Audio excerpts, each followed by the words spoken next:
to get your reaction on this because we got two World War II veterans on Facebook who have been blocked out for posting that wasn't for us, the great generation would be under Hitler's power. And when they post that up, Facebook took their accounts down, took my videos down, took everything off their Facebook wall, seized their accounts. They're not in Facebook jail. No, they're blocked, and I don't see this report getting on Fox News, CNBC, CNN, ABC, CBS, NBC. However, they talked about the Freedom Flight, with going DC to World War II Memorial, but they're not talking about this. So I don't get it. Why is that, Joe?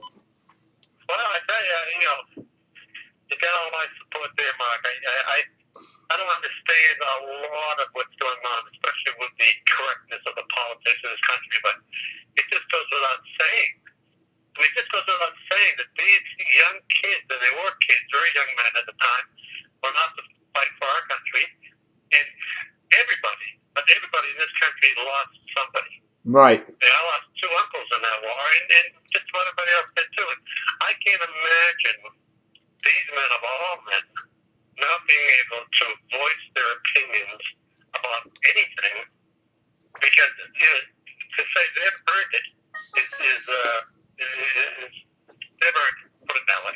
Right. Well, like I said, I had the video back in 2013 where I interviewed these veterans, and I interviewed a group of them. That group was on Facebook as a few months ago, and then Facebook saw what they posted up this week, and they seized their accounts, blocked them off, shut them down. These guys are 94, 95, and 91 years old.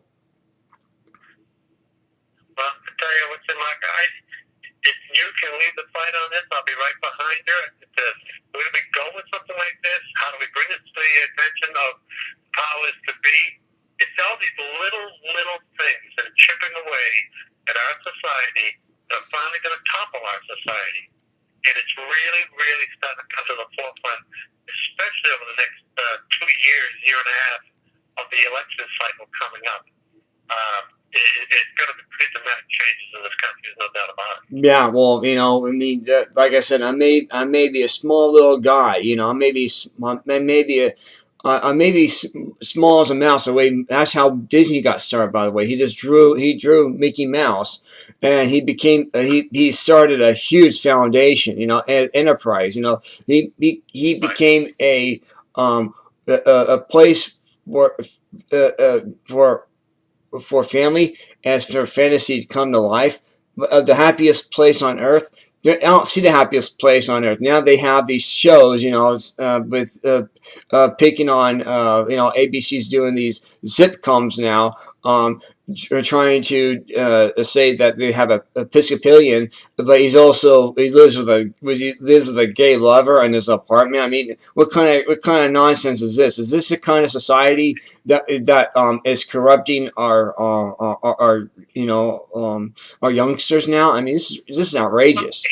Well, Mark, it really is. It's become like, I think what my wife has said, it's become like living in a big bottle of homogenized milk. Mm-hmm.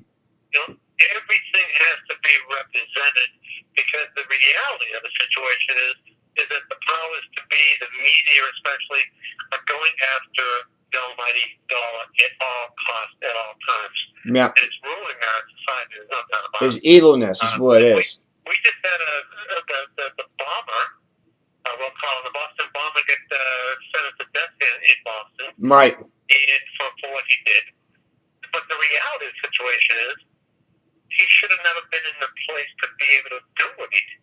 He should have never been in this country in the first place. That's right. This is what's really coming home to roost. Is these liberals, and we all know who they are, right?